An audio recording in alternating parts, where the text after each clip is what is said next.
Hello everybody and welcome to the stream. So what we have here? We shot Live 8 on day 1. Hello, Nano UK, Da Bitch, Voita V, am I reading it right? Amateur Season, nice to see you. And Piero SB and Miki Olia, welcome everyone to the stream. So if it's your first time being on the stream, let me explain a little bit what we're doing here. We go through the editing of the show. It's not because the show is fake, because there is really no problem with the fact that the show is fake. It's entertaining anyway. That's not the point. The point is that since the show moved to VH1, the editing has become really heavy, and that really has taken out for the experience. I mean, I was watching the new episode yesterday morning, and every second I got drawn out of it because the editing was so heavy. I put together a lot of material. I have videos for the stream, which we usually don't have. I usually have only still images because so much has happened. So much has happened. We have to go through all of it and try to understand what is really going on and to frame it. That's the most important thing, to frame it in the correct way so that we get exactly a good impression of what's going on. Because you have to understand, when you just watch the show and you just take it at face value, you might have this feeling or this pressure to go maybe online and comment on the queens that you see, and the show relies on this kind of shit, and it's honestly a little bit sickening. So let's try to put a little bit of order in what's going on. Now, I have a lot of material. I have the chat in front of me, and divided attention is not one of the things that I have. So I'm going to miss pieces during the stream. So please be patient with that. So let's start with a premise for a moment, okay? I want you to imagine what's going on with these queens, these people, before they actually go to the race. So last year they auditioned around January, and I think that they finished casting about the time when they filmed the season 11, the last episode, the reunion. So basically these girls had 2 months to gather all their stuff, ask friends for dresses, ask people for money, maxing out their credit cards, buying things. They had a little, I think, about 6 to 8 weeks to get ready to get on the race. And you have to understand one thing. Being on television, being on Drag Race for a drag queen, a person that might have a day job, because most of these people have to have a day job in order to keep on with the night career as a drag queen. This is a huge opportunity. So they have to get out the most to get ready and try to launch their career internationally. If you watched the first episode of The Chop, I put a little how is it called? In the intro, I put out something like a drag career with a net worth of $2 million, because basically I did the math and I tried to calculate how much do they earn, how much a good edit on Drag Race of a finalist can earn you in a matter of a year. And it's anywhere between $1 to $3 million in a year. So think about really the change that this will bring to your whole life. Being on Drag Race is a huge opportunity. It has a lot of pressure to go on, that goes on during filming of the show, because basically this thing can change their whole life, and can change their whole life for the worst if they get a villain at it, if people start perceiving them as unworthy of attention, unworthy of their money, not entertaining. This is really a gamble. It can pay out big time, or it can basically destroy everything that they built before. And this alone puts a ton of pressure on these people. And then there is the problem of filming, because filming lasts anywhere between 15 and 18 hours a day. Think about Monique, I think I said, when she went out, the episode that she went out, she said, I stayed on all night to finish my dress, and I didn't learn the lyrics. What do you think that means? She went out of her hotel room, went to the workroom. Maybe they were filming, maybe not. We don't know that. And she worked all night. That is normal. They filmed the whole season in 2 to 3 weeks. They are working their ass off. They are overworked, underslept. I don't know what they are fed, but from what I'm here, they are not even feeding them properly, you know. This is a lot that is going on. So the pressure is at maximum. And when pressure is at maximum, people will snap. And it's not a matter of being a person with a personality that tends to be aggressive or bullying. It's just the pressure. It is so much pressure that even normal people at some point they crumble, and Queen crumbles. And I'm saying this because during the last episode of The Chop, I did a section in which I basically defended Brita, saying that there was a huge chance that her confessionals were constructed, that she was not really not insulting, because she was not insulting Aiden. She was I always miss the words. Well, she was, let's say, she was talking shit about Aiden because Aiden was sleeping and so on. And I said that there was a huge chance that this was constructed. And I was wrong about that. The reality is that Brita crumbled under pressure. And I was convinced about that when I saw this confessional. I'm going to show you, I have the video of it. Because you see Brita actually mouthing every word.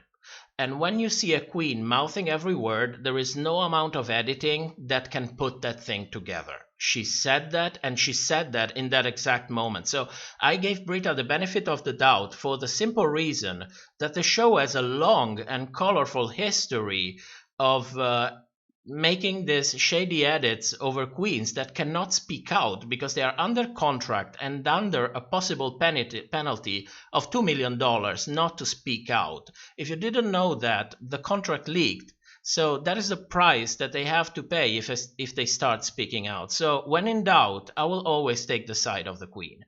And I prefer to be wrong and take the side of the queen and then admit that I was wrong, rather than take the side of the editors who basically have all the cards in the deck. They have them in their hand. So let's take a look at what Brita said so that you can understand where I'm coming from. I just hear Rockham's crying and how badly she wanted this, while other people did the bare minimum and skated by again. Since you take naps while all of us are working hard, she literally just put balls on a corset. So what's the problem with this? I have to say, from my point of view, I completely understand where she's coming from. Because you have all these people who are working really hard to spend a ton of money, who are staying up all night making these dresses, trying to do their best, okay?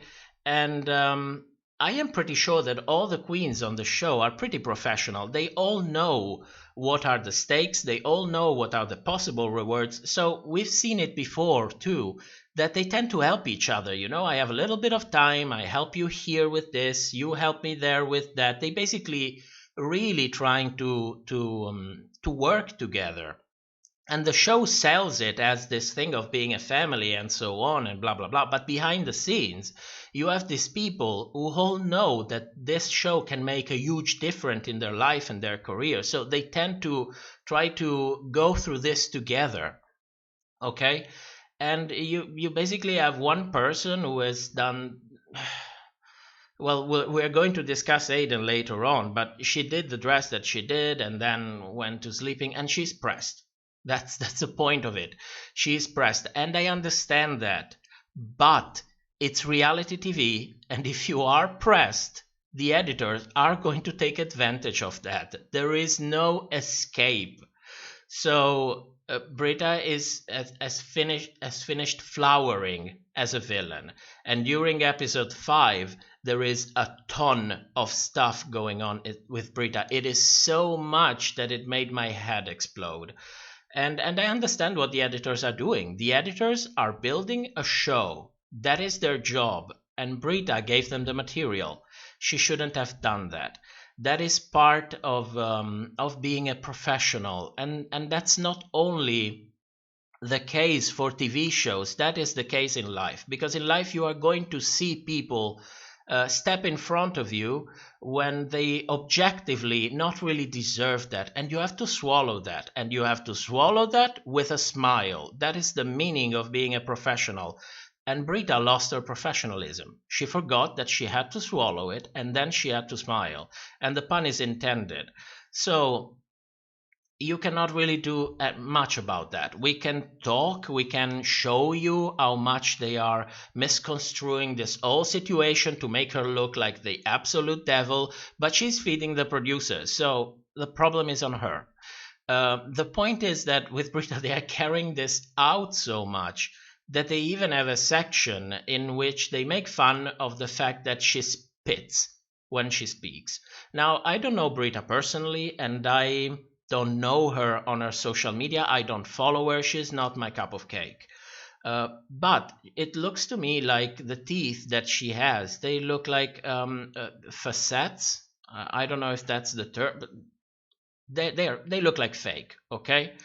And the point is that when you have one fake tooth, that's not a problem. But when you have both the arches of the teeth, top and bottom, and they are fake and they are not absolutely perfect, spitting is one result of that. And that's not just that. There's also usually a drag in the S when you don't have perfectly matching teeth. And this making fun of the fact that she spits, it's really, come on, it's really in poor taste. Okay, it might be fun, but do they really have to step that low? Isn't the shady noises enough? The shady reaction shots is enough. You would be surprised how many reaction shots of Brita bitch facing during the whole show with a shady noise behind it there are. There are so many. And it's so bad that I was actually thinking of leaving the When Fans Go Too Far video, pushing it behind, and making another episode of The Chop this week to discuss all of these things, because it's really out of control. And I feel sorry for this person. This is a person that crumbled under pressure, and she's being portrayed as the devil.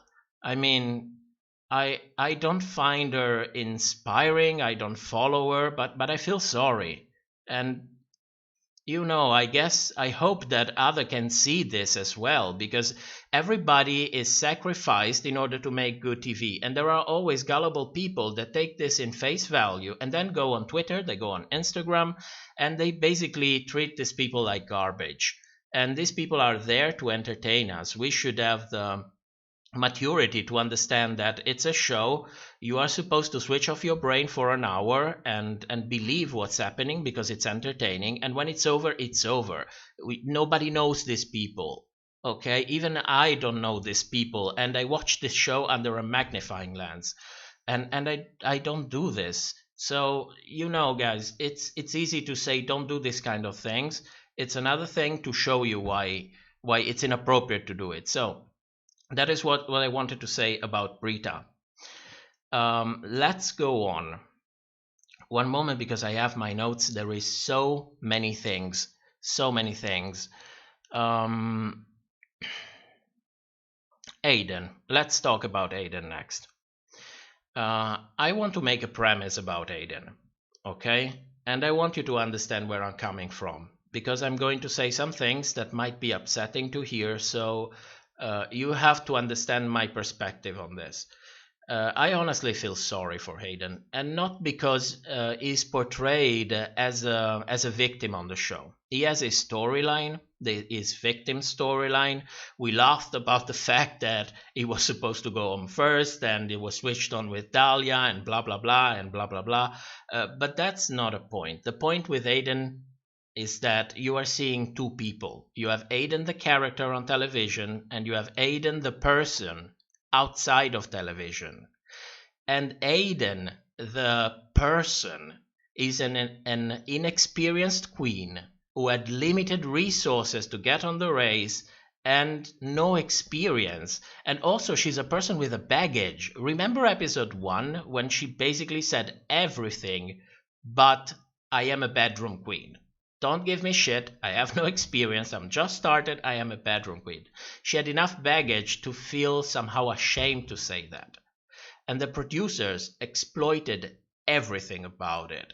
Because what you see on the judging panel for Aiden is things like, oh, you are unique, you are amazing, you can do no wrong, you have your own vision, and you have this and you have that. But guys, think about it for a moment.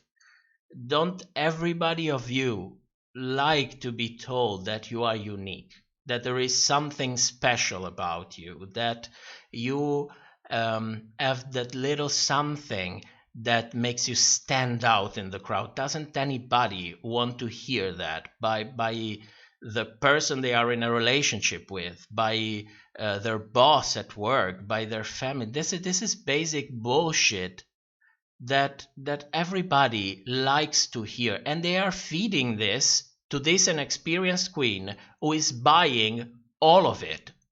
She bought all of it, and you know what happened as a result? She developed a little bit of an attitude. That's the point of it. She developed a little bit of an attitude because of it, because she was fed so much bullshit that her reality check went down the drain. And I want to talk about that, because when you are at that level of inexperience, what you need is honest people that tell you the honest truth. Because based on that, based on an honest feedback, you can build up, you can grow, you can become an entertainer, you can build a career out of this. That's what you need, an honest feedback. What the judging panel is doing is feeding her bullshit. And it is my belief that they're doing this under the hope that she develops an attitude. Why? Well, because if she develops an attitude, she's going to stir the pot. That it's going to stir everything, because all the other queens spent a ton of money going into the show. They are under pressure, as everybody is under pressure, and to them it's going to look like Hayden is skating by and he doesn't give a shit. That's the point of it. But you have to understand that you have people at home who are watching this and are divided in two categories. They either completely buy the victim headed of Aiden, which is not Aiden, that's Aiden the character. So they're buying it into something that's not real. Or they are seeing the attitude of Aiden and giving her even more shit. It's a lose-lose situation. And you have to be realistic, because part of these people, they see what Aiden does. And they see for what it is. Look at these dresses. When we started this show, I told you one thing. We do not discuss the dresses. We don't do that, because we do not judge people on the amount of money that they can spend. I perceive that as unfair, so we don't do that. The point is, the first dress that you see, the one on the left, is a basic dress with bows on it. And that, when I look at it, the only thing that I think is lazy. It's not about money. She didn't need to buy more things. She could have, I don't know, she could have put these bows in a different configuration, make it look, I don't know, like a boa going around the arm. Do something with it. She didn't necessarily need to buy a lot of expensive stuff, but she could have done something with it, because the dress on the left, to me, it reads as lazy. It doesn't read as a lack of money, it reads as lazy, and so many other people think the same thing. And the point is that, and when you look at the dress on the right, the queens are right. I mean, it's a corset with stripes and balls hot glued in a stripe configuration with some balls dripping out. And I mean, I completely understand the criticism that she received. This is so basic. While Rock went home doing as much as she possibly can, Aiden stayed. And you know, this didn't happen by mistake. This happened for a reason, because it always happens for a reason. It's not just to stir the pot in the show, it's also to stir up the audience. But for Aiden the person, somebody should have told her, this is really basic, it reads as low effort. And you have to understand, nobody is judging you on the amount of money that you have, nobody's judging you on the amount of experience that you have. We are judging you if you have a vision, if you have a talent to back up your vision. Show us what you can do. If we give you the means, show me how you flourish. And this doesn't flourish. And if you tell this person, this is good, this is fantastic, this person is not going to grow. This person is going to finish doing the show. The producers will be happy because they have a show, that is their job. And then this person goes out in the world trying to do a job and not being successful about it because no one is helping her growing up. And this whole situation with Aiden is putting a ton of pressure on all the other queens who are working their asses off. And it's not about the dresses, okay? I want to take a look at the wigs, because the wig situation is getting out of control. And then again, is it a matter of money? Is it really a matter of money? Because you can buy a cheap wig for $50 if you have the talent to style it, the will to challenge yourself, and you desperately try to do something with it, even if it doesn't look good. To me, the viewer at home, I see you trying. And if I see you trying, I'm going to give you the benefit of the doubt. And like me, millions of other people think the exactly same thing. But if you take that one wig and serve it every time, what do you think people are going to think? I mean, come on, let's be honest for a moment. And she's continuously fed this thing that she's amazing, she's unique, nobody in the judging panel is telling her everything. But I want you to look at this dress again, the one on the right, and think about Detox from season 5. Think about the episode when she lip-synced against Jinx. What kind of dresses did she wear? Because it was way more elaborate than this one. And the motive was exactly the same. So what is the point in here? The point in here is that Aiden is showing as lazy. I'm not saying she is, but the character on television reads as lazy. And if the character on television reads as lazy, the people in the real world are going to treat her as lazy. Now, luckily, Aiden is taking note of this. I have to give her credit for this, because she's posting pictures on her Instagram, and I want you to show you this picture, and I want you to read what she wrote in the description. So she's acknowledging that what she did on the show was really low effort. She wasn't even trying. And then out of the show, she's trying to reinvent what she's doing. And if you look at it, this works. You know, she has the collar, she has the gloves, she has these little things on her head, she had a different wig. This works. If she did this during the episode, I'm sure that people outside of the show wouldn't be so hard on Aiden. Yes. My God, on Aiden. So that is the point. But on the show, Aiden is skating by. She is buying into this bullshit of uniqueness. She's developing an attitude for it, and it shows. And I want to show you a little clip that I put on together to show you exactly what I mean by that, and what I mean when I say that people are starting to react to it. The one thing that they keep telling me is I do have that uniqueness about me. These girls thought that I probably should have been in the bottom 2 for the ball challenge, but I wasn't. And Henny will be played by Aiden. Okay. Are you happy with it? I guess I'm gonna have to be, aren't I? But I see a fire in her, and I feel like she might be able to see a turn- candle. Oh! I hope that came out properly, because with the stream there's a little bit of a problem that we don't have enough bandwidth. So when I show you videos, sometimes they just don't show up properly. So I hope that that showed up properly. So what does this mean for Aiden? Well, Aiden has received this victim headed. And the problem with this is that for some reason they are sacrificing the entirety of the show, the entirety of the cast, in order to build up this victim added for Aiden. And the problem with it is that, in my opinion, it really shows. They are trying their best. They're trying to they're sending this ambivalent message to the viewer. On one hand, you have Aiden, who is developing an attitude, and on the other hand, they are also trying to convince us that somehow she's a victim.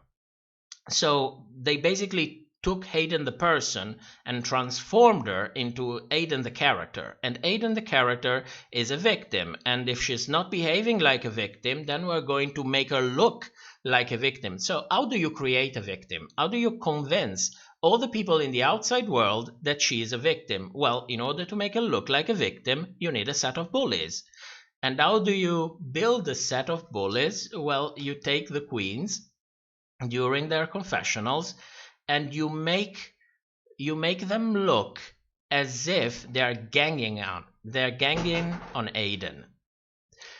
When what I think it's really happening is that you have this bunch of experienced queen who are basically trying to give feedback, trying to make her understand, listen, this is a huge opportunity. You have to give it your all. You have to work as hard as you can. You cannot afford to stand and calling it a day and say, this is my vision, give it all, because this is once in a lifetime opportunity. This is what I think is happening with all the other queens. I'm not talking about Brita, because Brita is pressed, okay? But I'm talking about everyone else. So I want to show you this this compilation of confessionals so that you start to really take notice of what's happening behind the scenes.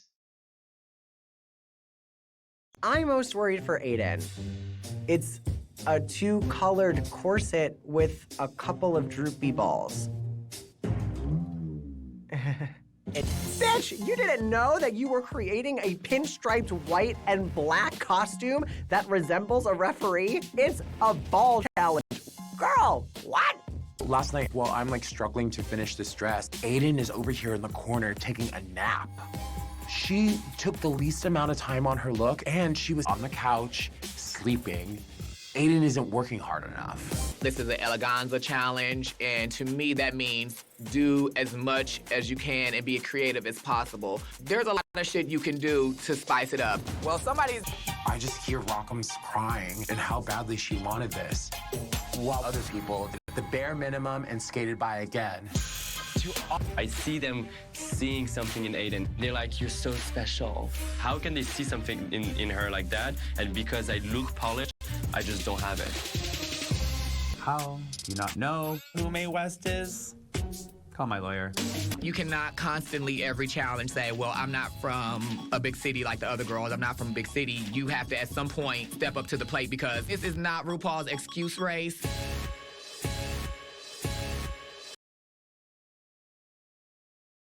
So that's a lot. I mean, you have a couple queens who are really pressed. They cannot really contain themselves anymore. You have Brita, but you also have Nikki. You can see the frustration of being basically criticized all of the time without any real reason. Let's be honest. Nikki had to go out, so they came out with this fake critiques. They could have done something better with it, because come on, telling someone, oh, you are too polished. I mean, Chad Michaels, anyone? What's the problem with that?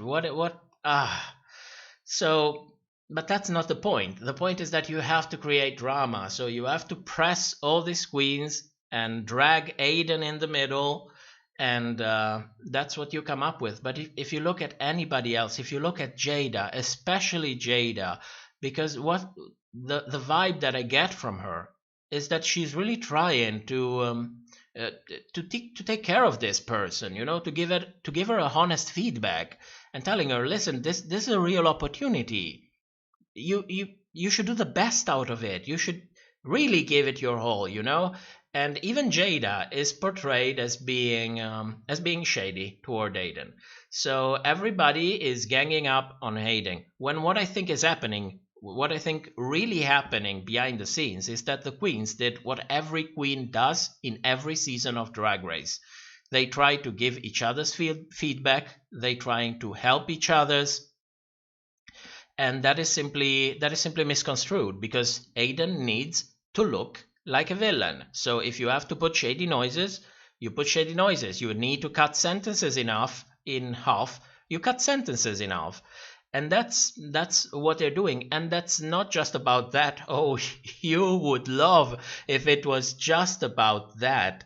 It's not. Imagine Aiden speaking and defending what she's doing like she has the right to do. And everybody else is bitch-facing. And while they are bitch-facing, Aiden explaining himself, also the shady noise plays in the background because you have to make it look like this person is trying to explain herself and everybody else doesn't give a shit. And I mean everybody else. So let's take a look at that. Like they liked the look. I Betty Page-esque look. And I just need to bring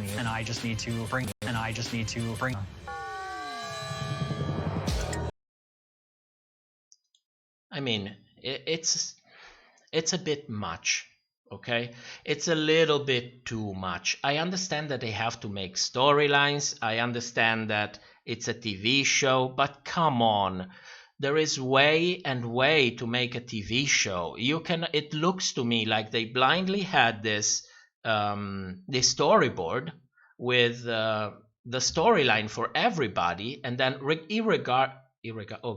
regardless of what was happening during the episode, they had to continue on the road. So Aiden has to look like a victim at any cost. Who gives a shit about Aiden the person? Aiden needs to be a character because it's part of the TV show. That's exactly what I mean when I say I feel sorry for this person because she has lost a status of a person after they said it. She has fully become a character, and everybody else has to be sacrificed on the altar of Aiden's victim edit. Everybody else, and when I say everybody else, I mean everybody else, even Gigi, who has the edit as the hero of the season. Take a look at this. I wanted a very Aiden doesn't really strike me as somebody who's going to stand out. When we were deciding, we were like, I think we should do good as like a ghost. I don't see why we can't work something out. Ooh, why don't you come up and IV me sometime?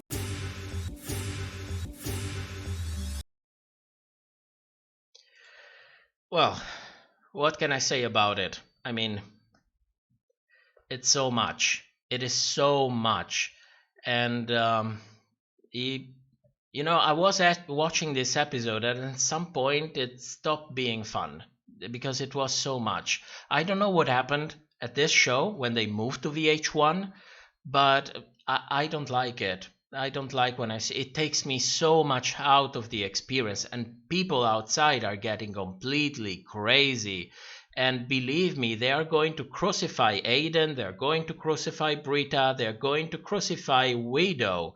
And we're going to talk about Widow because there is a lot going on with Widow too.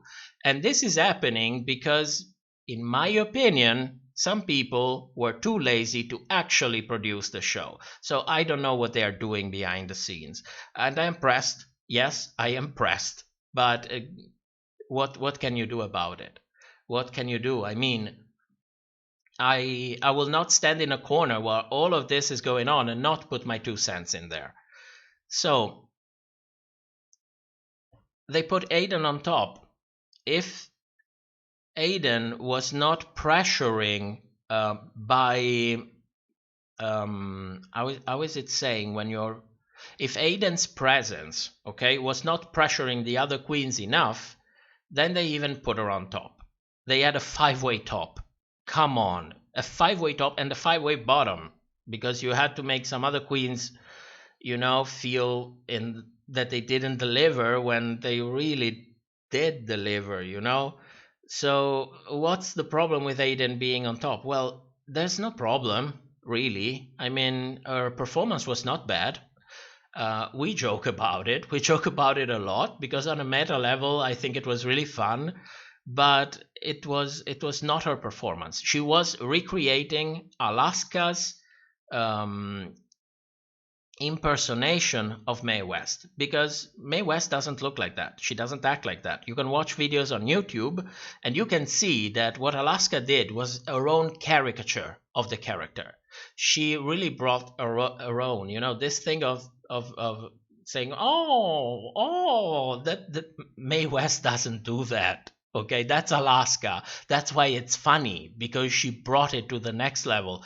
And what Aiden was doing was basically recreating Alaska. And, you know, in a way, I feel a little bit sad because she had no idea of who Mae West was. And she referenced what she had at hand. And there was a clip with Jackie who is going like, yeah, you know who Mae West was. And Jackie, this is like the third time that I see Jackie doing this, and I don't understand how the producer are not taking advantage of this. I mean, you are a producer, you are creating shade where shade there is not, and you're letting this skate by.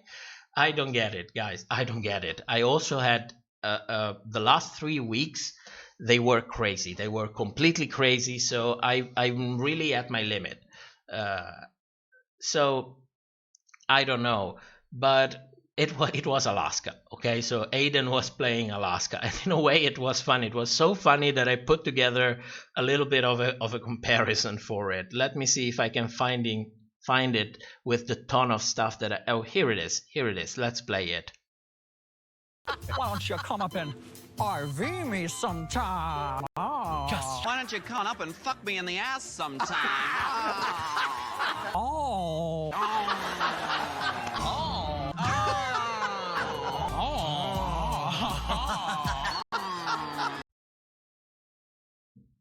So I think this one was one of these cases of when it's so bad that it's good, because I really enjoyed that.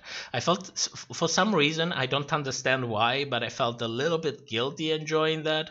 But overall, I did enjoy it, and I don't think she belonged in the bottom, but she didn't really belong in the top for that. So, moving on. What else happened during the episode? We have to talk about Widow. There is so much happening with Widow, and I don't understand. I am at a loss with Widow. I don't understand why they are trying so hard to make her look like a villain. I counted the shady noises that played under Widow in a shot in which she was bitch-facing someone. I couldn't prove that every one of this shot was fake, but I found a couple, and I'm going to show them to you. But the editing on Widow, it was so hard that every time it happened, again, it drew me out of the experience. I was enjoying the show, I was having fun, and then this thing happened, and boom, I'm out of it and thinking, oh my god, these editors, come on. And why are they trying to do their best to make Widow into a villain? We are going to talk about that when we do the prediction. So for now, let's try to see and understand how exactly they did that. So when the next episode of The Chop will come out, I will collect all these shady reactions, let's call it like this, show them in sequence so that you can really see how much of it there is. For the moment, I have two reaction shots that I want to show to you. This one is when Nikki is talking. It's in the beginning of the episode, and everybody's asking, so Nikki, how do you feel? Because they told her we don't see your personality, and blah, blah, blah, and blah, blah, blah. And you can see Widow that is bitch-facing. But before she does that, you can see that she's scratching her ear with one hand. I don't remember if it was the left or the right hand, but in the shot in which is in the shot immediately after, you can say that she's scratching herself with the other hand. So I'm going to play this clip. Please take a look at where her hand is. Nikki, how are you feeling about your critiques? I feel happy because being praised for what I've created boosts my ego. So, I know you might have missed it. I should have slowed it down, but don't worry, I made pictures.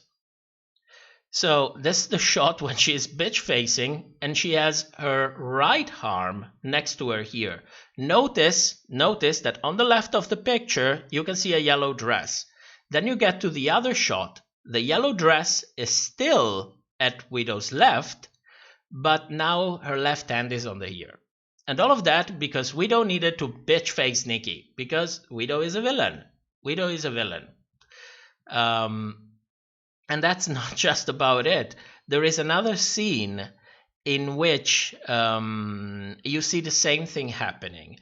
Basically, Gigi is saying, let's get ready to work. RuPaul just came to their table discussing what they're going to do with their script and blah, blah, blah.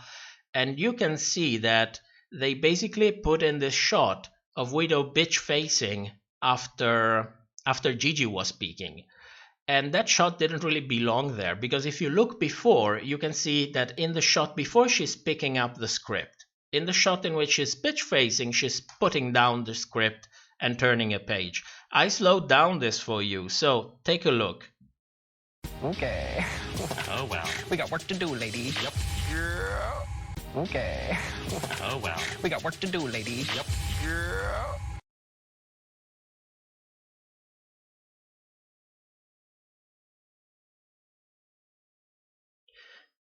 All of this is set up to create the image that Widow is a villainous person. She basically reacts bitch-facing to what everybody is saying. I am surprised that they didn't cast a shot of her bitch-facing when Jackie was telling this story about the relationship that she has with her family. I was surprised by that, because this kind of editing seems to know no boundaries.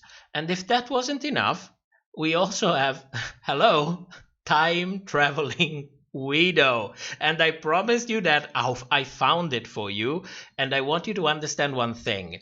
The editors were smart this time. Instead of recycling a clip, they cut it out from the episode in which it belonged and then played it in this episode. Do you know what I mean? Think about it. Did you notice it? Because to me, it popped out immediately. So you have this, you have Widow pressed during episode 1, because everybody is trying to do whatever the fuck they want during the dancing challenge, and she is scared that the judges will want her to take responsibility if things go downhill. So you have Widow that is really pressed during the episode. And I think that the clip that we saw in this episode belonged to episode 1. So I'm going to show you two confessionals from Widow. One that belongs to episode 5, because she's actually, we can see her talking of things relevant to episode 5.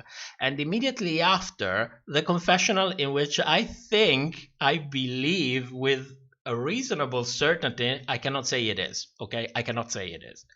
But let's see, after there will be the one that I believe that it's proof of Widow time traveling from episode 1. Gigi, they're sweet spirits. I don't think they're gonna sabotage a bitch. But you never know. The sweet ones are the ones you gotta look out for. Then Mimi Dearest will be Widow. I will be Baby Dearest. So Word, we'll baby. be the family. These bitches. Have you noticed something? Come on, guys. I am training you to start noticing this kind of things. Have you noticed something? This is a difficult one. It's a very difficult one. I'm going to show you. I made pictures so that you can understand. On the left, you have the confessional in which she's talking about what's happening during episode 5. On the right, you have the confessionals that I say it's been taken from episode 1. Take a look at the neck of Widow's shirt. On the left, you can see that it's folded in another way, as it's on the right. I put them arrows so that you can see. So look exactly where they're pointed. If that was not enough, there is also a different filter altogether to the confessional. The one on the right, it's much brighter. Okay? How do we know this comes from episode 1? Well, I'm glad you asked, because I have a confessional from episode 1, and take a look at the neck of the shirt. Miss Jackie and Miss Brita, you two hoes, shut up and let me do my job. So, I have pictures of this one too. You tell me what you see. What do you think? What do you think? Because it looks to me like it comes exactly from episode 1. The neck of the shirt has the same exact fold. And I did a little bit, oh my god, this makes me sound really fanatic, but I did a little bit more with that. I didn't show you, I didn't even have a plan to say it, but I'm going to say it anyway, because it's funny. I checked her hairline to check if the hair did grow between the confessional on the left and the one on the right. And I can confirm you it did grow, but I had to look at something else because I didn't want to show you the hairline. Whatever. So they made Widow look as if she said to Gigi, the hero of the season, and Nikki that they were two fucking bitches. How nice is that? How villainous is that? Oh, dear God, it was so much, and you have no idea how much more there is to it. How much more there is to it. And I don't understand, why are they doing all this background work on Widow to make her into a villain at any cost? I mean, Widow has an attitude, okay? We have seen that. We've seen that in episode 1. She crumbles a little bit under pressure as well, as much as Brita is doing. But why doing all this work to make her look at any cost like a villain? So let's try to answer these questions, okay? Let's take a look at the chart. Let's try to make some predictions for next episode. And let's try to frame all of this in order to understand where we are actually going with the show. So this is the chart for episode 5. I know. The first thing you see is Brita's confessionals. She either has narrative confessionals or negative ones. She has 0 positive confessionals. Brita's villain edit is in full force. She is giving the editors the material that they want, and they are taking full advantage of that. And there is no surprise that this is how her confessional chart looks like. It's bad.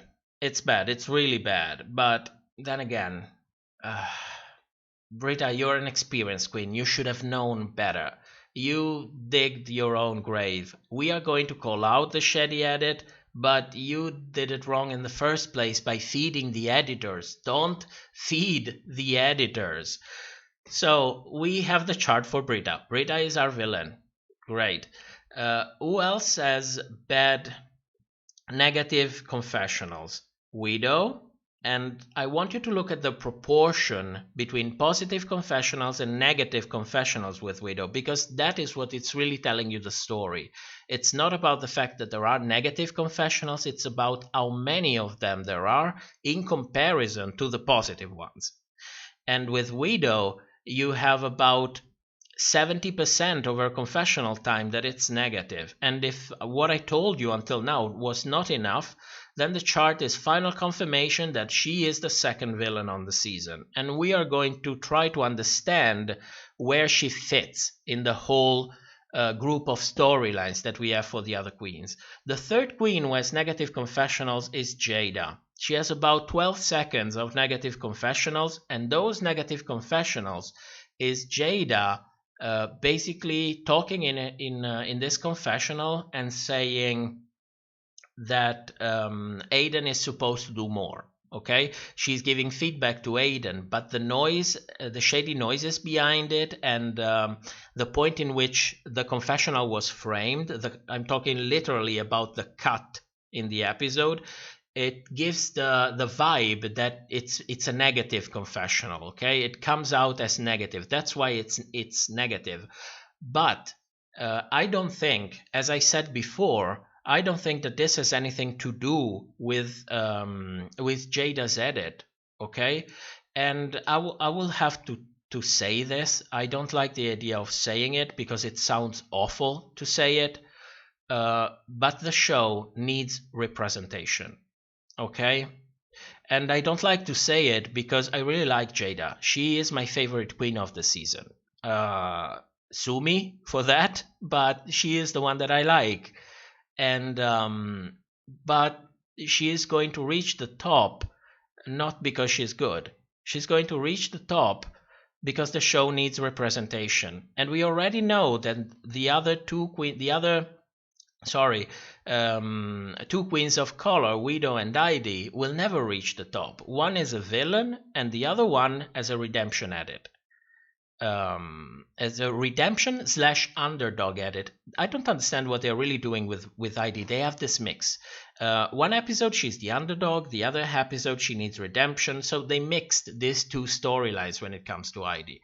But regardless of that, those kind of edit never reach the top. So since you need representation, by exclusion, Jada will be on the top. And what saddens me is that she won't be on the top because she's sickening. She will be on the top because the show is afraid of being read to filth because the top 4 is too Aryan. Okay, so it's awful to say it, I know, but we have to say it. So the negative confessional that you say about Jada tells you really nothing about where she's going to go during the race, because I have no doubt that she will be in the top 4. Also, we've been 5 episodes inside this, so at this point I can tell you, because probably you already know, the disqualified contestant was part of the top. Okay? So we are basically left with 3 queens that can take the top, unless the disqualification will lead the producers to take another queen and build a top 4 with the actual top 5 in the actual show. So we'll see about that. But who do we have? Who are the finalists? The finalists, for sure, we know 3 already. You have the disqualified contestant, we have Jada, and we have Gigi. Gigi is the hero of the season. Her edit has been pretty clear since the beginning. It's been reinforced episode after episode after episode. So these 2 queens, they are not going home next episode. That is for sure. What else? What else? Because sorry, I am tired. I forgot to mention something before we did predictions and so on. Look for a moment about Jen, Gigi, and Crystal's confessional chart and take a look that they only have the minimum of narration time. They don't have positive confessionals, they don't have negative ones, they have nothing. It's like the editors took the whole episode and established a baseline on this whole episode that was all about Brita is a villain, Widow is a villain, and Aiden is a victim. And then, when it comes to confessionals, which are those moments in which we build an intimate relationship with the character, they basically took Jen, Gigi, and Crystal and put them aside, like they do not exist.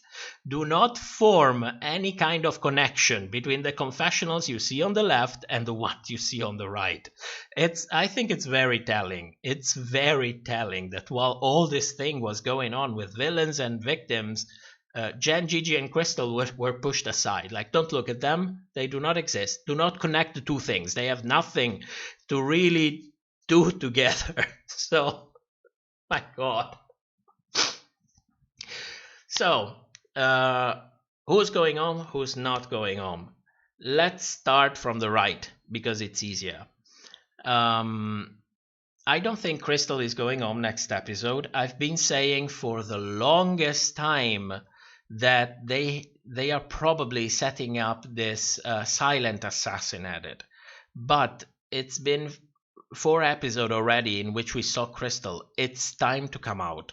It's really time to come out. Because if Crystal doesn't come out as the silent assassin next episode, it can only mean one thing. And that thing is that Crystal might be Candy Ode. Because we have seen nothing of Crystal. Nothing. Not during the show, not during the confessionals. So I hope, because I like Crystal, I hope that she's going to come out next episode. I think next episode is going to be Snatch Game. So it's really, everything is going to change. When next episode come out, everything is going to change. I don't think Crystal is going home. But if she's being Candy Ode, that's probably the time when they would send her home. Because it's going on too long. It's going on too long. If you're going to Candy-O a contestant, it becomes really hard to edit them out of the season so much. So I don't know. I think that Crystal is a silent assassin. So I'm going to say that she's not going home next episode. But if I'm wrong and she does go home next episode, at that point I wouldn't be surprised, because it's either two things. There is no middle way with Crystal. Either she's being Candy Ode or either she's a silent assassin. So we're going to see about that. But I'm not going to nominate her, because I am confident in all the things that I said before with her. So next up we have Gigi. Gigi is the hero of the season. She is not going anywhere. And I wanted to tell you this. I'm saying that Gigi is top 3, and you can take that as a spoiler, but it's still my opinion. Okay, so I don't think she's never going to go home. I think the edit is pretty clear with her. But what we do here are speculations. So apart from the disqualified contestant position, what you hear here are my speculation, my own speculation. And I can be wrong. I've been wrong. During the predictions for when Rock went home, I got it wrong. So there's this possibility. So don't take it as a spoiler. If you don't like the possible spoilers, that is another thing altogether. So I don't think Gigi is going home. Jen. Now, Jen is the narrator of the season. Heidi is also a little bit emerging as a second narrator to the season. I don't really know the mess that they're doing with their storyboard, because it's so confused. It's so whatever. Let's talk about Jen. Jen, I don't think she's going home at all. She's being portrayed the whole season as the narrator, the one that carries the viewer during the entirety of the show, the one that tells you what's happening, the ones that put a smile in your face, the one that the producers, they are self-conscious about it. They always say simply Jen, because they cannot say the full name and so on. And I don't think that Jen is going to reach the top, because they're not doing anything with her. They're really wasting Jen for some reason. I think they could do so much with her, and they're just leaving it there to tell you what happened. But regardless of that, narrators usually reach a high position, but never the end. So I would expect her to go home like 5th place, 6th place maybe, but not next episode. Absolutely not. I would probably heat my cigarettes if Jen goes home next episode. But I don't think she's going anywhere. Same thing for Jada. We talked about Jada already. So those 4 queens, I don't think they're going anywhere.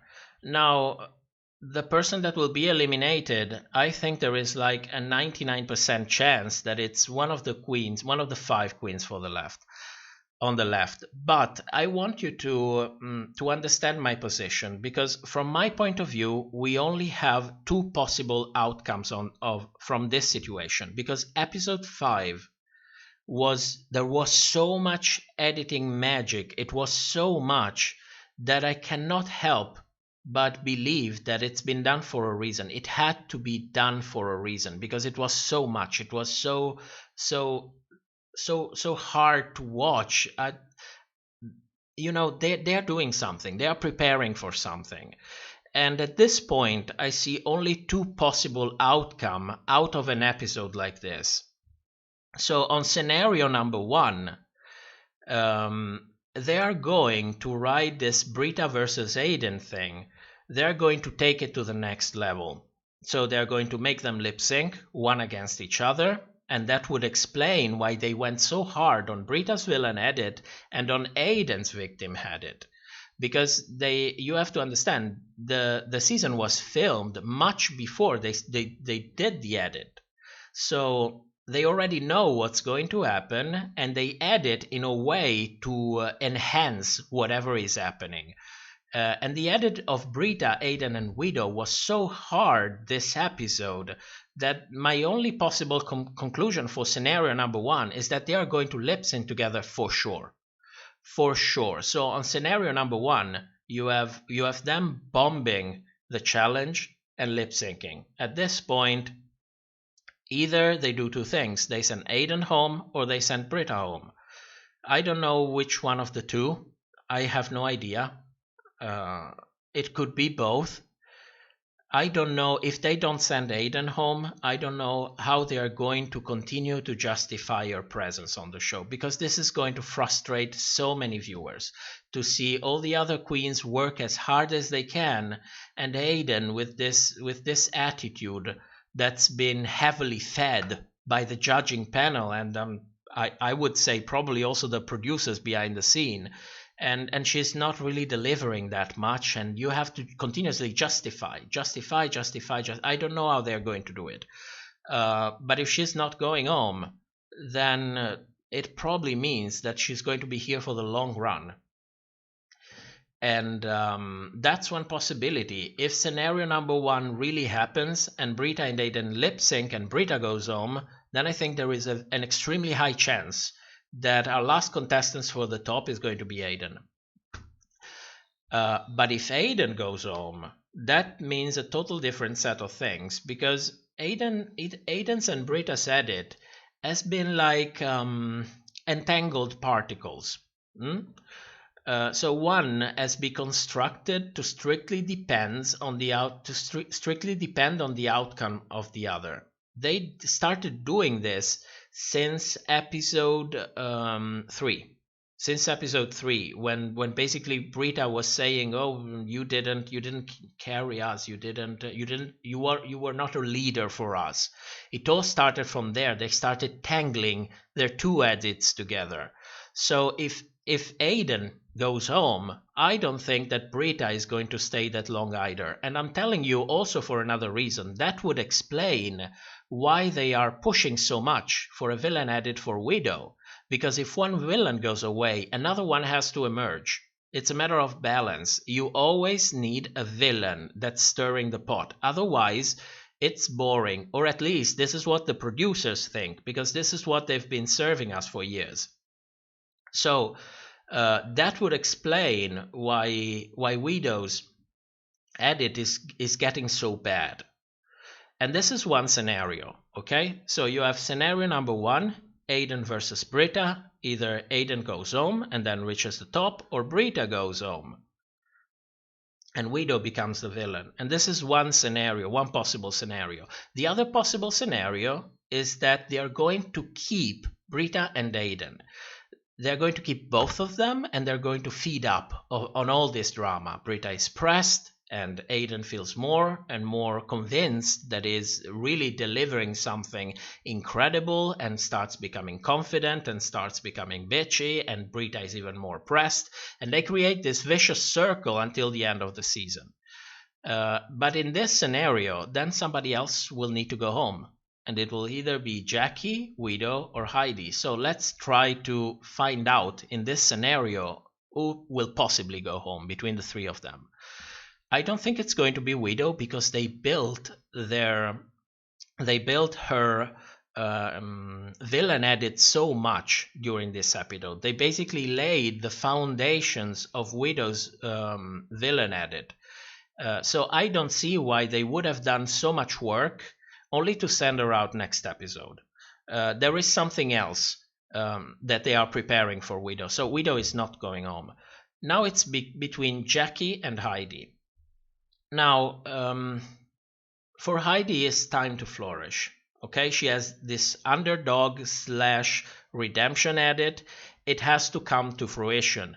But we also know that she is very versed in acting challenges. And if next episode is the Snatch Game, I expect that Heidi would do very good. And also there is this expectation for her to finally deliver and bring her storyline to a closed circle and then go home.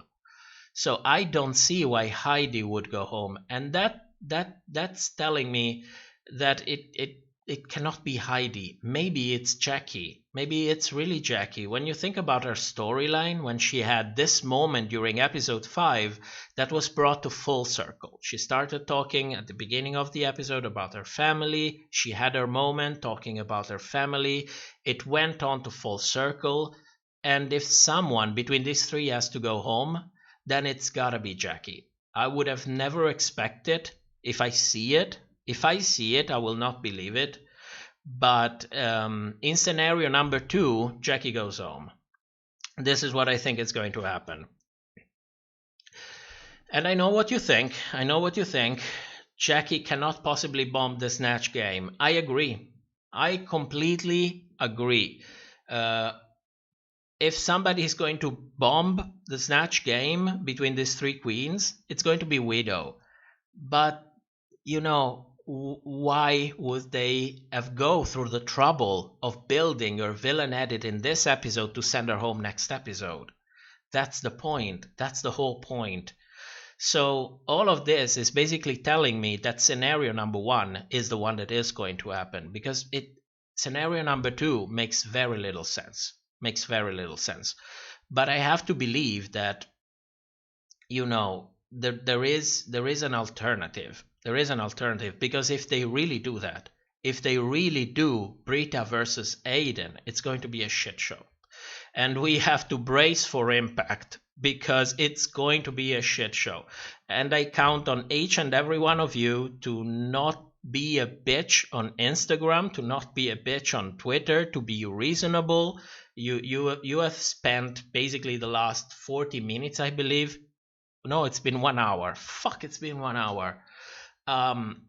Listening to me reasoning. So, guys, let's keep calm, okay? Whatever happens, happens. And let's hope that we will be entertained, okay?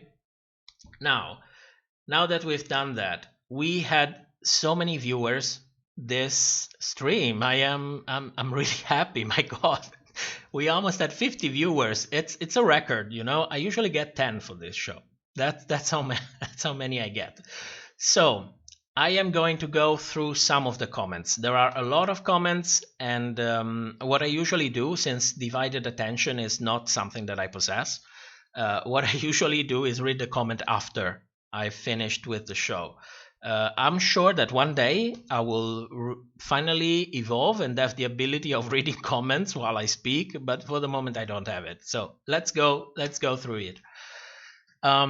We have Voita J, first time I made it here. Welcome. Welcome. I hope I didn't bore you too much. We have Amateur Season that says hi, hello. It's nice to see you. You've been with us since the very beginning, and I'm happy. Every time I see you in the chat, I'm really happy. We also have We Shot Live 8 on day 1. That's another one that was here since the very beginning. It says hello. Then we have Piero SP says, Jada is the essence of bullying. I don't think she is. As I said during the show, I think she is portrayed like many other queens as a bully, but she strikes me as the older queens, the ones that, since she's older, she feels like she has the duty of giving advice, and that's what I see. Honestly, I don't think she's a bully, and I hope I'm being objective with it and not being obscured by the fact that I like her so much. Amateur Season, what's your favorite queen so far? I told you, it's Jada. It's Jada. Then we have the bitch. I really wanted to love Jackie, but she feel kinda lackluster so far. I don't think she looks lackluster. I think they have other priorities. That's why I don't think that Jackie is going home. They're going to do something with it. She has a lot to offer, and they're going to do something with it. So yeah, it feels lackluster, but not because she's lacking by herself. It's just that you have a limited amount of time to do the show, and you know, somebody needs to be cut out. Amateur Season loves Jackie Cox. Glad to hear that.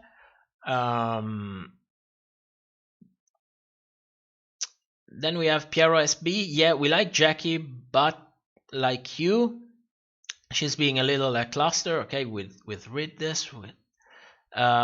Saul Sanchez Cifuentes. Oh my God, I'm sorry.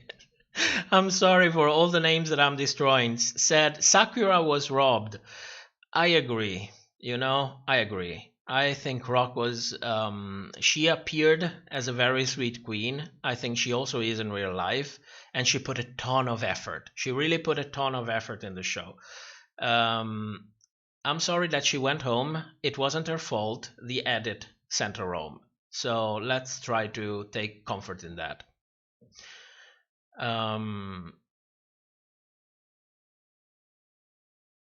Nano UK says, what does lackluster mean? I think what you meant was, what does lackluster mean for them? Then we have Mickey Olia Bessner says, I'm rooting for Crystal. I'm curious. I'm curious about Crystal. We'll see what happens with her. Da Beach says that the disqualified contestant / redacted, as she should be. Well, Da Bitch, I hope you know what we think about that. I think that she doesn't deserve a platform, so we're going to talk about her as less as possible. And we'll keep it at that. Next up, Stoneheart. ID with those runways. We stand. I was surprised by Heidi. I was surprised by how much I'm loving Heidi. I didn't expect that at all. She's really growing up on me. Of course, the edit is helping, because I could imagine that they could easily make her look really bad. But I like what I'm seeing. I am entertained. Let's say it like this. I am entertained. Mickey Holia-Besner says, Heidi for Miss Congeniality? Possibly. Rock is another big contender for that. And I think also Jen. Jen is being pretty helpful to other queens, especially to Aiden with the whistle thing, if you remember. Could be, but at least, you know, one thing, we decide that, you know, we can actually vote for that and say who we think is the most congenial or the less edited one. Let's let it sink in. Let's go on. Stoneheart says, like iconic, period. That fuck you moment is iconic. What are you talking about? I'm missing that. I'm awful at following comment. Voita V says, am I the only one who doesn't find the edit that unique from what she has shown so far? Well, she is unique, all right, but she is in her infancy of her uniqueness. Let's say it like this, okay? She needs feedback. She needs to grow. I have no doubt that at some point they will bring her back for All-Star and she will have a ton of growth, and she will make good television and she will make a good career for herself. But her uniqueness, it's really in its infancies. And I hope that people understand the meaning behind that, okay? I don't like to say people that I don't know and I only see in TV, oh, you don't have talent. That's not, how are you supposed to know that? And that's not appropriate to say. So I will be political about it, and I say, I see where she's coming from. Let's say it like this. I see it, but it really needs to be developed, okay? There's a lot that has to go to back up the attitude. Ron Person said, I thought Brita was gonna be a front runner, so it was a surprise when she was getting this at it. It was a surprise to me as well. I thought Brita was going to be a front runner as well. When I saw the Meet the Queens, I thought she really had a shot of being to the final. But the point is, and you have to understand this, when they cast these queens, they have their audition tapes, they have their psychological assessment, allegedly, they have their storyboards for the season and so on. But they need a villain. In every season, they need a villain. And if one pops up, they are going to run with it. That's no going around it. They need it. History has shown time and time and time and time again that if there is no villain, they're going to make one. So I was surprised about Brita said it. I was surprised as much as you. Surprised that she didn't do that good, but not surprised that they picked her to be the villain. Of that I was not surprised, because when you crumble under pressure like that, the editors are going to take advantage of it. Their job is to make reality television, not to be nice to people. You have to understand that. It's sad, but that's how it is. Murdoch Gorillas 222 says, it's like when people bring up Kennedy Davenport size. It's rude. Oh, because she's talking about flippers. Yes. It's pretty rude. It's pretty low. I mean, you have a person and you're filming this person for 15-20 hours a day for 2 weeks. Surely you can find something to make them look bad beside picking up on the fact that they spit when they talk. I think that freeze frame that they have is telling more about who are the people who are producing this versus who is Brita as a person. And I really find it tasteless to do something like that. It's really tasteless. So let's go on. That bitch says, when Dahlia failed at being a villain, Brita was sacrificed. Dahlia, guys, I want you to think about this. We missed Dahlia. Can you imagine the shit show that would have gone out if they let Dahlia flourish? I mean, Dahlia is she's acting outside of the show as the spiritual daughter of I'm missing the name. It's so late. Oh dear God. What's her name? Oh my God, I lost it. I'm sleeping. Sorry, half of my brain is sleeping. I'm missing Jiagan. There you go, Jiagan. Dahlia is the spiritual daughter of Jiagan. Can you imagine what was going on? What could have gone on? We had such a loss. It would have been great, entertaining television without the need of all this shady editing anywhere, because Dahlia would have simply gone on. Full in, all in, fantastic. It's a great loss. So, whatever. Amateur Season says, Aiden is growing on me.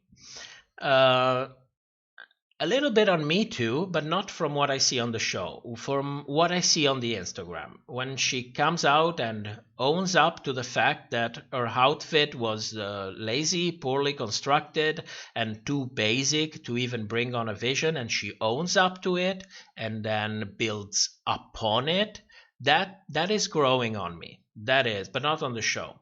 I'm sorry. What I'm seeing, the character that I'm seeing on the show, it's something that I'm starting to not find very enjoyable, because there is so much editing around it. It's too much. It brings me out of the experience.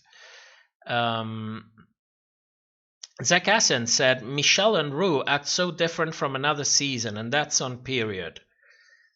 Well, they moved to VH1. They're basically doing another show.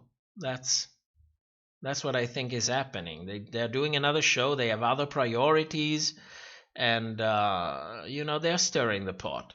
If you remember, the reunion that they did for season, I think it was season 10. Yeah, it was season 10 when the vixen left the room and you had RuPaul stirring the pot. That was so tasteless. But that's what they're paid for. At the moment, they're paid for doing that. And it's a pity because I think that in the long run, it's going to destroy the show. And this is my favorite show ever. I'm completely mad about it, and I think you know about it. I mean, you see what's going on in this channel. I think you understand. And I would hate for this show to be cancelled in 1 year, in 2 years, or in 5 years, just because, you know, people are getting tired of it. And I think that this kind of editing and a little bit of the producing too, it's getting tired. But it's part of being on a huge channel. They're going to suck the life out of Drag Race, and when they're done with it, they're going to throw it back to Logo. And maybe at that point will be too late. I don't know. Let's not think about this thing, okay? It's late. Let's just go through the comments. Next, what do we have? Zach Hassan said Max was also a bedroom queen by the time they filmed, and look how did she end up. Yeah, is that sarcasm? Because, you know, Max, since Max spoke out, RuPaul cut all her ties with Max and the show, and basically Max disappeared. It's the same thing that happened with Pearl. So I don't know what you mean by that. Okay. Let's go on. What do we have? My God, it's so many. I'm at a loss. I have to skip some. I'm sorry. I'm sorry, guys. Let's see if there is something that we didn't answer yet. Okay.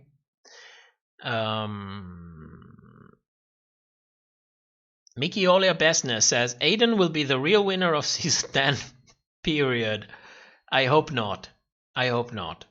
Not because I don't want Aiden to have a career, but can you imagine what would happen to the fandom if they make Aiden win? She is going to get so much shit for it. It's going to be never ending. It's going to be never ending.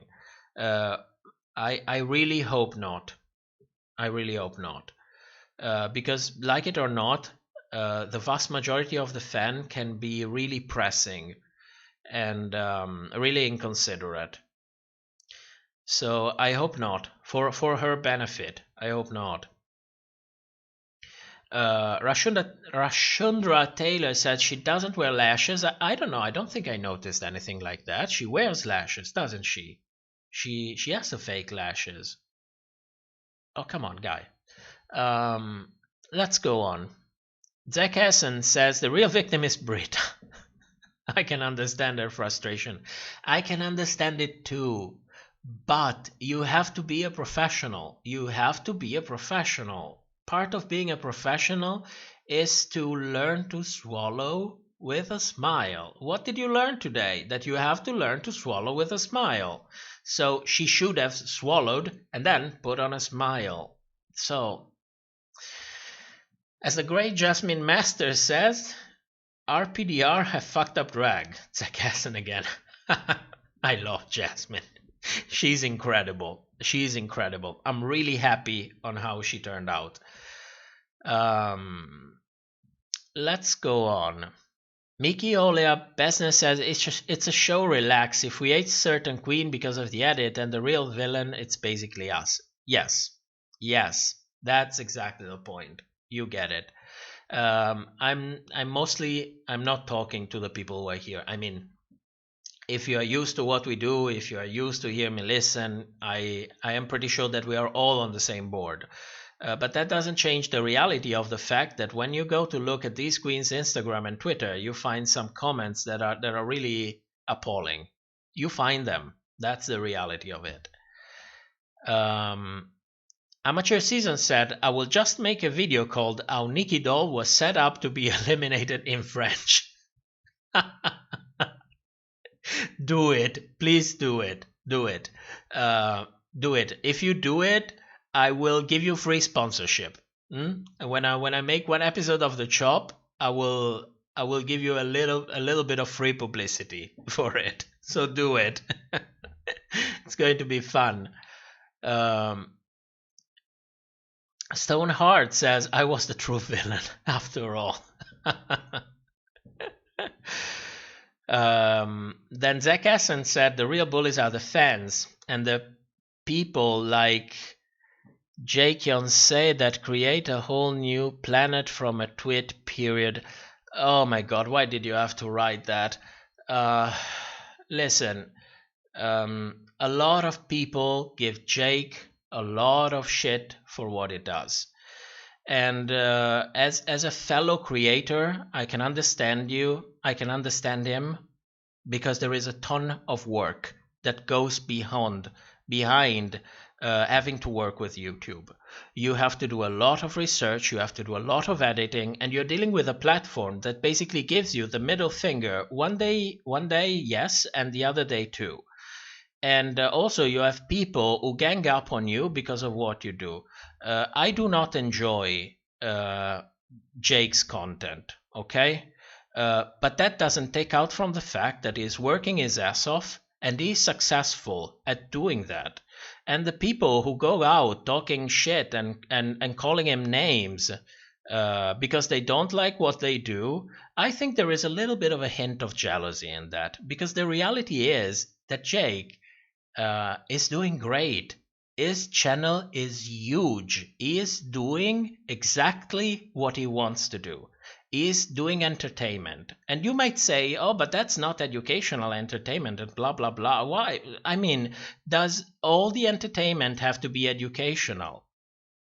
He has a drama channel and is very good at what he's doing. So please don't bring this thing in here. Okay, he's working his ass off, like we are working our ass off. So we're all working. Let's try not to, do these kind of things. If you do not enjoy his content, just go somewhere else. I mean, I have people who come to my channel and say, oh, this is boring. And my response is, well, if you don't enjoy it, you're welcome to go somewhere else. I mean, different people have different tastes, okay? So you have my take on that.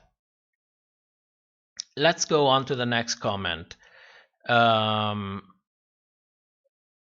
my god. Come on, guys. Come on.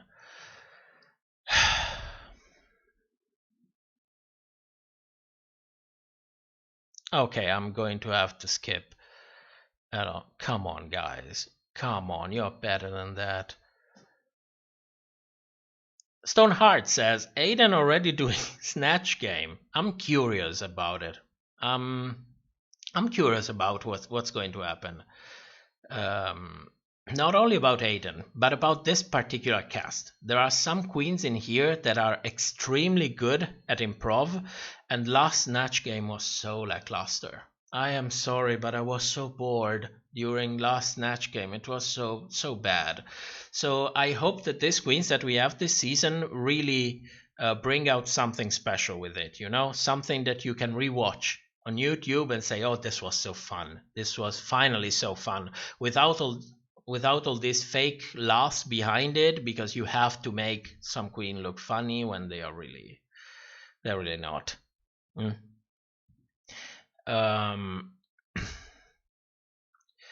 Tatiana Turner says, how far does the eliminated contestant go? I hope the rumors aren't true. It's not about rumors. They published an article in which they described all the allegations. It was a very complete article. They described all the allegations and they spoiled it. Okay? They spoiled it. So, that's it. Piero SB said, Widow should have won, and that's on. That's on Widow Von Do. Yes, bitch, I might be. I don't get it. I might have read it wrong. I might also be sleeping. That could be. Oh my god, Stoneheart. Come on, guys. I cannot read this. I will not read this. But you know what you wrote. That I will not read this. You know, it's funny, okay? I gotta be honest, it's funny, but we are not supposed to say that because it's a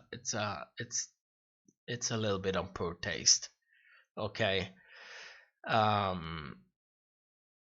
Syria Jenkins says, I don't think it's smart on the producer's half to try to make a villain edit on someone who hasn't been omnipresent for the past few episodes. I don't know what they're doing. To me, the producers look like a bunch of kids with their hands raised and shaking them in the wind and running around and thinking, "What the fuck are we going to do with this?" Like they're not really delivering. It's not easy. Listen, guys, it's not easy to make reality TV because you have to go with the flow. Okay, you have a lot of people who don't have a script and simply do whatever they want to do. And you really have to go with the flow and try to create a story that it's told through different episodes. You are condensating thousands of hours of filming and hundreds, not hundreds, no, but tens of thousands of hours of audio. And you have to condensate all that into an entertaining story. It's a very difficult job, but they are also paid to do this. And I expect them to do a good job. What I am seeing, in my opinion, is a very mediocre job. Because, I mean, you've seen the last episode. It's so bad. It's so bad. There are many other ways. If you let the show breathe for a little moment, you can craft a villain edit, a convincing one that doesn't draw you out of the experience, in a way that it's believable, because I want to believe when I watch the show, but that it doesn't feel so harsh. There is way of doing things. They really had a heavy hand. It was so much. Then we have somebody spoiling. Come on, guys. Zach Hessen says, how do you all think Aiden would have done in Dragula? I think that was the show for her. I don't see her on Drag Race at all. I think she should have gone on Dragula. That would have really challenged her, But you never know. Maybe they will cast her anyway. We'll see. We'll see what happens. Let's go on. What do we have? Tatiana Turner said, Aiden is bae. I live for her gap teeth. It's cute, It's unique. It really makes her unique. I like Heidi's smile, I much prefer a smile like Heidi than a set of fake teeth. I understand where people are coming from when they get them, but I prefer natural. It doesn't matter how bad it is. It's unique, and that's not the point. At a certain age, you are more interested in what people say with their mouth rather than how their genetic mouth looks. My God, it's so many. Go on. What do you have? What do we have? Jeffrey Jill, what did I miss? Well, at this point, you missed the whole show. You missed the whole show. Zach Gasson said you're a fucking detective with Stan. Also free weed. Oh my God.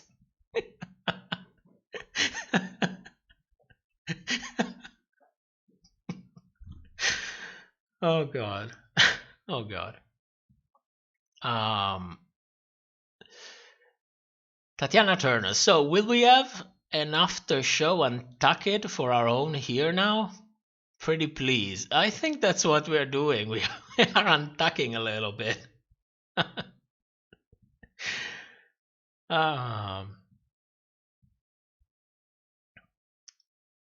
What do we have? Voita V says, I mean, I think Jada is great enough to get there herself, but I totally see your point. Oh, that's a comment on the chart. I agree. I agree. I think she totally gets it on her own, but you know, it is how it is. I mean, do you remember the double crowning on All Stars when they basically fucked up the whole season, and then or what happened during All Stars 3 when they did all this thing? And don't get me wrong, Trixie is amazing, but she's amazing outside of the race. Whenever she's on Drag Race, that's it doesn't work. It just doesn't work. Outside she's great. She's witty. She's a bitch, which I absolutely like it, and she's unique. But in the show she doesn't deliver, and you've seen what happened in All Stars with Shangela, and then you have the thing with season 9, which we have to say it every time. It's not about Sasha Velour. Sasha did an incredible job. It's about the edit. The producers created a lip sync for the finale, invalidating the whole season, and Sasha did what she was supposed to do. She killed the lip sync. That's plain and simple. But they set a precedent, and then they set a precedent with Shekulé, and then Shangela came, and then you basically had all black villains in the show, and they are starting to get it. They are starting to get it. It's appalling from a certain point of view. So, Lady Baconator, isn't Gigi the hero this season? She is. She is the hero of the season. And I am surprised that they went as far as they went with Gigi for solidifying Aiden's victim edit. I am surprised of that. What I am not surprised to see is that they had some form of resentment with it, because they basically cut out all the confessional of Gigi and Crystal and Jen to make a huge mark that the moment you watch the show and you're intimately open when you watch the confessionals, and you don't make a connection between what's happening on the left of the chart and what's going on the right of the chart. But it was a surprise to me, and that tells me how desperate they are to make them look Aiden at every cost like a victim, and I don't understand it. I don't understand it. I think if they created a storyboard for the season, I think Aiden would have worked much better as a villain. But they decided to make her into a victim, so what can you do? I mean, it is how it is. Lady Baconator said, I think that Aiden will go home next episode. It's a possibility. It's a possibility. I'm really curious to see what happens this episode, because usually when we do prediction, at least until now, I have a basic idea of who I think is going home. If not this episode, the next episode. So, but this time I am at a complete loss. This time I have all these two scenarios with all these possibilities, so it's really difficult to make a prediction. And this is the first time this season, and it's only going to get worse. So the more we go on, I think the more we're going to fuck up these predictions. Also because we cannot nominate 2 queens on every prediction. At some point the queen will be so little that it's not a challenge anymore to nominate 2 queens when there are 5 left. Okay, so when we get like to half of the queens of the season, when we get to 6 queens, or maybe to 7 queens, we'll start nominating only 1. Otherwise, where is the challenge? If you start nominating 3, it's nice when you reason about it, you think about it, and then you have your nomination, and then you nailed it. That's when it's satisfying. Tatiana Turner says, my top. Oh my god, I lost it. Where is it? Where is it? My top is too progressive. Then Heidi, Widow, and Jackie. Oh, Heidi. They give her so much shit for her name. Let it rest. Come on. Jeffrey Jill says Jackie can possibly bomb the Snatch Game. I agree, but when you reason by exclusion, whatever you're left with is your conclusion, no matter how implausible it seems. That's part of reasoning by exclusion. But at face value, I don't think it too. But stranger things have happened in the show. Stranger things have happened.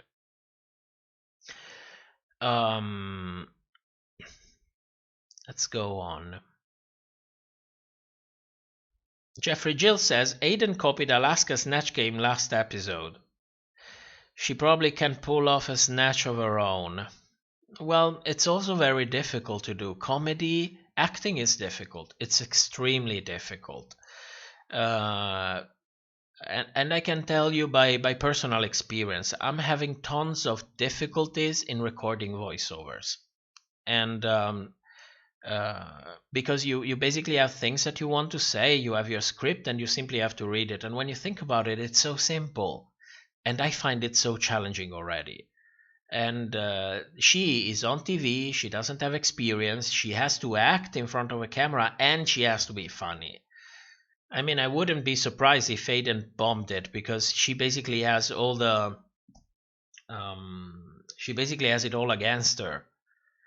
And I can understand how difficult it is. I can also understand why she went to Alaska's impersonation when you have no idea who this person is and you don't really have the experience to create a new character out of it. That's what you're going to end up with. That's it. Georgina the Doll says, first of all, I love your content and analyzing. I never thought of the show and dissected it this way. Thank you for opening my eye. Oh my God. Thank you. That is really sweet. Thank you.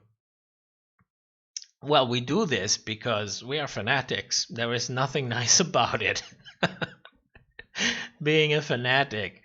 Because we're not paying to do this. I want you to understand this. We are crazy. The both of us. Me and my imaginary boyfriend that will never come on stream. We are fanatics. We are doing this because we 100% like doing it.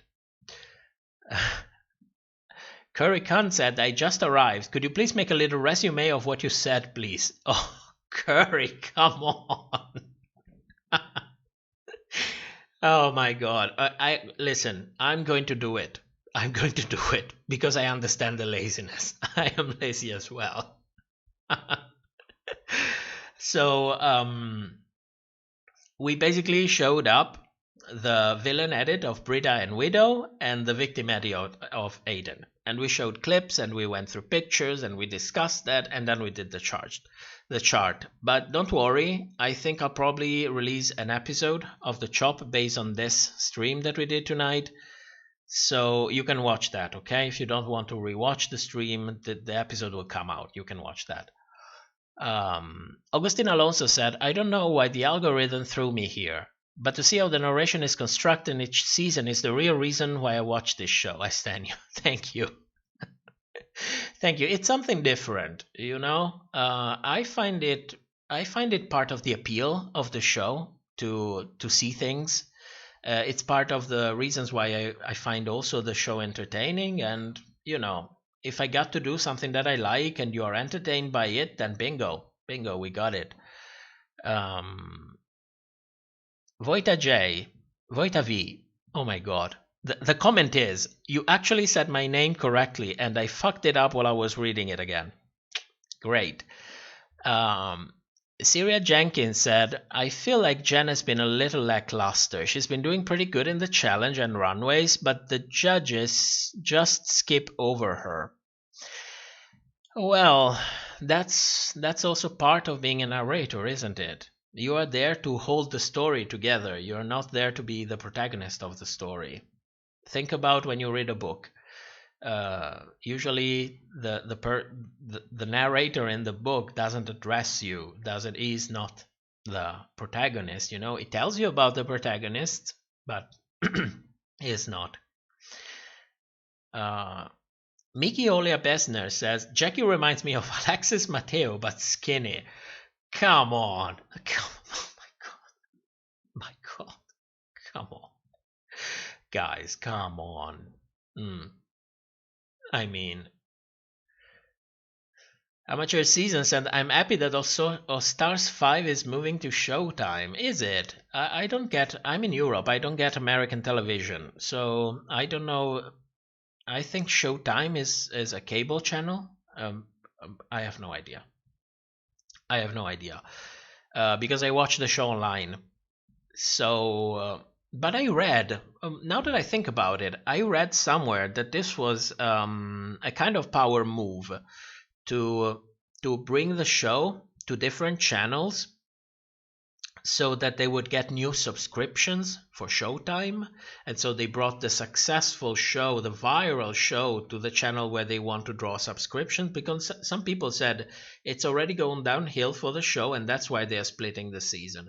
And somebody else said no, it's not like that at all. They're taking the viral show and bringing it to a channel where you want to have new subscribers for it. So I don't know if you guys know. You probably know better than me because I'm not in the US. Syria Jenkins says VH1 really knows how to shit on reality TV shows. Yeah, I have to agree with you on that. Syria Jenkins, you should do another Blame It on the Edit. We will, don't worry. When we have enough material, we will, in the hope that they will not take it down again and we won't have to go through all that again. Because I can tell you, when you get a consult for a lawyer because you have to go through a legal process to get your video back, that is going to cost money, and that is going to give you, at least, that is going to give me a heart attack every time. And I really hope that YouTube will have the decency to at least monetize the channel, because if it's going to happen again, somebody will have to foot the bill for that. And this channel for the moment is a hobby, and it doesn't have to be a drain on resources, because especially in this moment in history, we have very limited resources. So we're going to do that again. Let's hope VH1 will calm down when it comes to taking down videos. Michaela Besner says, where are you from? Your accent sounds European. I am European, and we'll keep it at that. Oh my god, I cannot read this name. I cannot read him. Let's try it. It's going to be cringy. La Shondiquaya? The personality?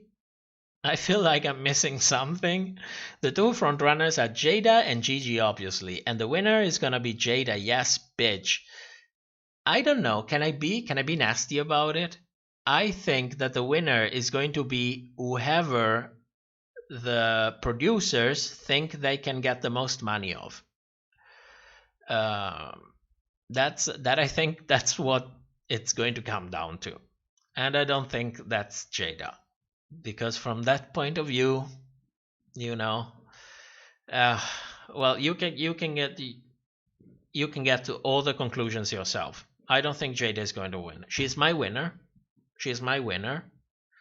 Unless she does something, she destroys herself or she does something very questionable and so on. For what I see until now, she's my winner. And in my heart, she won already.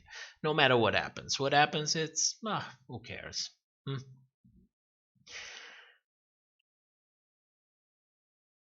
Let's go on. We almost reach the end. Yes, I can go to sleep. Will season 12 in Evolution of Draggers be victim race? I don't know. I don't look forward to re-edit that video. Not for a long time. It was so much work. It took ages to build all this clip together and rewatch all this season to get things. It was so much. I have still nightmares with that video, and it didn't even do that well. So I don't know. I don't think so. Maybe we'll do a part 2. If we have enough stuff to work with, maybe we'll do a part 2. Amateur Season says, I love Aiden's name. I like it too. I find it unusual. I understand the critique, but I don't understand why they have to make fun of it all of the time. I mean, yes, it's funny, but also think about the fact that RuPaul is joking about it, as she is in a power position, and the other one is a contestant on her show that has to go with it, and that makes me think, and that makes me find it a little less funny, because I don't know what's really going on, and I have no way to tell it. Sarah Jenkins says, you're out here doing some FBI Sherlock Holmes level dissection with this show. Also, these charts make me feel super happy. I'm happy, you know. I'm happy when we do something that we like to do and we share it and somebody likes it. It makes me happy, you know. It makes you feel not so weird that you like doing these kind of things. Having people that like to see these kind of things, it's not bad. Let's go on. Renzo J. Tabilla Kawani. Oh my god. It's late. It's almost 1 a.m. Said Munitz, Shantae, you stay. Good for Munitz. Good for Munitz. Amateur Season said Aiden and Widow are very okay. I don't know. I hope they are. I hope they are. Because by the way they are portraying them in the show, I think some people are giving them a hard time. I saw some comments on Aiden Instagram, and you know, they are okay people to me. That I can tell you. Augustine Alonso says, which queens of this season would you put in All Stars 5? That's a good question. Some of them I would like to wait a little bit, to give them time to breathe, to give them time to grow. So I would like to see Heidi and Aiden for sure in 3 to 4 years, when you can actually see a huge change behind it. Heidi probably soon, but Aiden at least 4 years. And that depends on who goes home next. I don't know yet. I would like to have an All-Stars all first eliminated. You know, I think Amateur Season did a video doing this scenario, but I would like to see it. You know, it's also a good thing for those queens who didn't really have time to shine because they went home the first episode. I mean, Rock was lucky because at least she had 2 episodes. But I would like to see that. I would like to see how they're doing, if they're still doing drag, if they changed, to get to know them better. And let's be honest with it. Who doesn't want to see James Mansfield again? She's incredible. She's simply incredible. So let's have James Mansfield first eliminated All-Star season, and I'm all in for that. Amateur Season said, if Crystal Jackie Jen goes home next week, I will cry. Come on. Come on. It's okay, you know. They are building their career. That's what's important. That they are doing something with their life for the better. So it doesn't matter who goes home. The only thing that matters is that they're building something. Okay? They're building something that will make them able to sustain themselves doing something that they like. So it doesn't really matter. Lady Baconator said, this channel is the Nancy Drew of drag, and I love it. Thank you. Thank you. In another life, I probably had another job. Zach Hassan said, what do you think will happen on the finale? I don't think they're going to film it. This thing that's happening in the world and that we cannot say on YouTube, it's going to last a very long time. Nobody, this is my opinion. Okay, I have to say that this is my opinion from at the best of my knowledge and abilities and reasoning. I think that this thing is going to last until they find a vaccine and they can secure that they can make sure that the majority of the population will not clog the hospital, and basically what's happening today keeps happening, you know, and that doesn't happen until we have a vaccine. And vaccines at standard times that you cannot simply skate through them. When you give something to someone and you have to wait 6 months to see if there are any adverse effects, you have to wait 6 months. You know, some things you can speed on some things you cannot speed on. On the development of vaccine, yes, you can speed on. You can put 10,000 people working on it instead of 1,000 and it'll go faster. But when you have to wait for the effects and the result, you have a fixed amount of time. And the best predictions that we have on that, and they have been said publicly also by the U.S. government. I saw something on that. It's anywhere between 12 months at best. And I don't think they're going to film it. If they're going to film it, there will be no people in the live. That's what's going to happen. So I don't think they're going to film it. I think that maybe if we're really lucky, we'll get it around September. Also, filming for Drag Race UK didn't go on. Filming for season 13 will be postponed as well. So don't worry. We will put out video and entertain you. My God. But, you know, we have this situation. We are all in our home, quarantined. We will probably be like this for a longer time. So I don't think they're going to film it. Not yet. It's going to be a long thing. But we will follow. You know, if I get any news on it, we do this live stream like almost every week. We'll see. We'll see what ends up with it. I hope that we get at least a reunion, you know, with the Queens and RuPaul and sitting there and have the reunion and then they shot the live finale when they can shot it. But at least to have a reunion, that I can understand. They can get very easily. There's 15, 20 people that have to work there tested and they can actually shot the reunion. It's plausible to do it. But a live show with hundreds of people, that I don't think it would even be allowed anymore. At least where I am from, people are forbidden to congregate. You are forbidden to be around other people that are not in your household living with you. You cannot meet with other people outside, and if you do, you have to keep 2 meters of distance. And we are luckier than in some other countries where you're simply forbid to go out unless you have to buy groceries or go to the pharmacy or go to the hospital. You cannot go out. So this is how it is. Okay, guys, it's going on so long. It's been 2 hours. My God, it's been so much. I hope I didn't bore you too much. I tend to speak a lot. And sometimes I don't even make sense. So I hope you enjoyed it. You had a nice time. I had a nice couple hours being with you. So I'll try to condense everything that's went on during this show into a 15 minutes episode of The Chop and try to get it out before the next week ends, so that all the people that think that live streams are not for them, they don't like them, I can understand it. We can try to condense it down to a more digestible format, okay? So that if they want the information, they can get it. Okay, that's it. Michele Besner says, wish you all the best luck. I wish you the best luck too, to all of you. Okay, stay safe, stay in the house.